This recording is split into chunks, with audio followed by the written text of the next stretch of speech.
हरे Krishna. Upadeshamrita shloka number 2। अत्याहारप्यासश्च प्रजल्पो नियमाग्रह जनासंगाश्च लौल्यं च सद्भिर्भक्तिर्विनश्यति। अगर हम ज़रूरत से ज़्यादा खाते हैं या जमा करते हैं, कलेक्ट करते हैं, जितना हमें ज़रूरत है हमें बस उतना ही अपने इस्तेमाल के लिए लेना है। जैसे हम अगर खाना खा रहे हैं और उसको एक्स्ट्रा खाएंगे तो वो हमारा नुकसान करता है, वैसे ही अगर हम चीज़ों को एक्स्ट्रा इकट्ठा करते हैं ज़रूरत से ज़्यादा तो वो भी हमारा नुकसान करता है। और एक्स्ट्रा एफ़र्ट करना, किसी भी चीज़ को पाने के लिए एक्स्ट्रा अपना पूरा शक्ति लगा देना जो कि भक्ति से रिलेटेड नहीं है।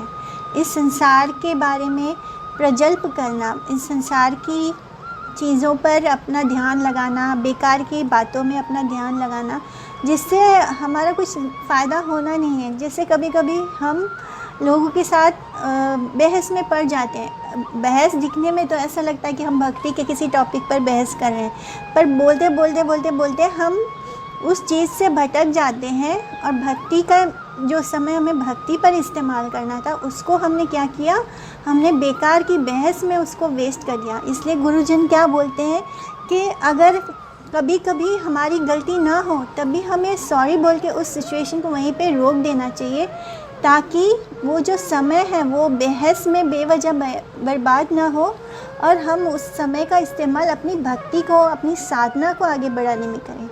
बेवजह लोगों के साथ हमें बहस में नहीं पड़ना चाहिए। बेवजह की बहस का कोई अंत होता नहीं है। लोग सिर्फ अपने अहंकार को सेटिस्फाई करने के लिए बहस करते हैं और बस जीतने के लिए बहस करते हैं, तो ऐसी बहस का कोई अंत नहीं। इसलिए हमें बेवजह प्रजल्प में नहीं पड़ना है। ये भी प्रजल्प में आता है, बेवजह की बहस भी प्रजल्प में आती है। बेवजह के टॉपिक्स पे बात करना जिनका भक्ति से दूर दूर तक लेना देना नहीं होता। लोगों का चुगली करना, लोगों के बारे में बातें करना, गॉसिप करना, तो ये हमें नहीं करना है। ये प्रजल्प है। किसी काम को बेवजह बहुत मेहनत करके करना जो कि जिससे कि हमारी भक्ति नहीं बढ़ती है, बेवजह उसमें अपना सारा समय खर्च करना जिसका कुछ भक्ति से लेना देना नहीं, ये भी गलत है। ज़रूरत से ज़्यादा खाना गलत है, ज़रूरत से ज़्यादा इकट्ठा करना गलत है। ये खास करके ब्रह्मचारी लोगों के लिए है कि उन्हें ज़रूरत से ज़्यादा नहीं एक्वायर करना है। और जो हाउस होल्डर वैष्णव है उन्हें कभी कभी थोड़ा अपने लिए रखना पड़ता है सामान, क्योंकि वो गृहस्थ होते हैं। लेकिन जो ब्रह्मचारी हैं, जो सन्यासी हैं, उनको जितना उनको ज़रूरत है उन्हें बस उतना ही लेना है, उससे ज़्यादा उन्हें नहीं रखना है, कलेक्ट नहीं करना है। हमें बेवजह की बातें नहीं करनी है, उसमें समय नहीं बर्बाद करना है। और हमें स्क्रिप्चर्स में जो है उसको मतलब हमें उसे बिना सोचे समझे नहीं फॉलो करना है और उसमें जो लिखा है उसको निगलेक्ट भी नहीं करना है। कभी कभी हम सिर्फ शब्दों को पढ़ के उसको फॉलो करते हैं, लेकिन वो जो लिखा है उसके पीछे का मतलब जानते नहीं है, उसको समझते नहीं है। हम सिर्फ ऊपर चीज़ों को फॉलो करते हैं स्क्रिप्चर्स से, तो ये भी गलत है। और स्क्रिप्चर्स को नहीं फॉलो करना ये भी गलत है। हमें सांसारिक लोगों के साथ अटैच नहीं होना है। जन संग यानी जो भक्ति में नहीं है, जो वैष्णव नहीं है, उनके साथ हमें अटैच नहीं होना है।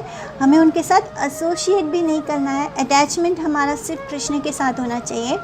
बाकी हमें संसार के लोगों के साथ ऐसे जो संसार में लिप्त हैं, जो मटेरियलिस्टिक हैं, जो मटेरियल बातें करते हैं, जो स्त्रियों का संग करते हैं, ऐसे लोगों के साथ हमें एसोसिएट नहीं करना है, उनका संग नहीं करना है। और मन का जो अस्थिरता है ये भी इन 6 चीज़ों में आता है जो हमारी भक्ति को ख़त्म करता है। तो जो ये श्लोक नंबर 2 है वो हमें बताता है कि हमें इन 6 चीज़ों को रिजेक्ट करना है जो हमारी भक्ति को में बाधा बनते हैं। तो ये 6 चीज़ें हैं जो हमारी भक्ति को आगे बढ़ने से रोकते हैं। अत्याहार, प्रयास, प्रजल्प। अत्याहार यानी अधिक खाना और ज़रूरत से ज़्यादा इकट्ठा करना। प्रयास यानी बेवजह संसार की चीज़ों के प्रति अपना श्रम और अपना समय बर्बाद करना। प्रजल्प यानी जो बातें हमें कृष्ण तक नहीं ले जाती वो प्रजल्प है। कभी कभी अपने ईगो के लिए बहस में पड़ जाना, ये भी प्रजल्प है, क्योंकि यहाँ पे गोल भगवान नहीं होता है, यहाँ पे गोल अपने ईगो को सेटिस्फाई करना होता है। और नियमाग्रह होता है, यानी या तो हम नियमों को फॉलो नहीं करते, या तो जो नियम है उसको बस ऊपरी तौर पे फॉलो करते हैं, उसका उस नियम का क्या मतलब है उसे जाने समझे बिना। फिर जनसंग यानी जो मटेरियल लोग हैं उनका संग करना, या जो स्त्रियों से ज़्यादा अटैच होते हैं, स्त्रियों के बारे में जो बातें करते हैं, ऐसे लोगों के साथ संग करना। जो वैष्णव नहीं है उनके साथ संग करना, ये जनसंग है। और लौल्य होता है कि जब हम अपने मन को बेकार की चीज़ों में लगा देते हैं, मन इधर उधर हमारा भागता है, स्थिर नहीं होता, यानी हम मेंटल स्पेकुलेशन में अपना समय बर्बाद करते हैं।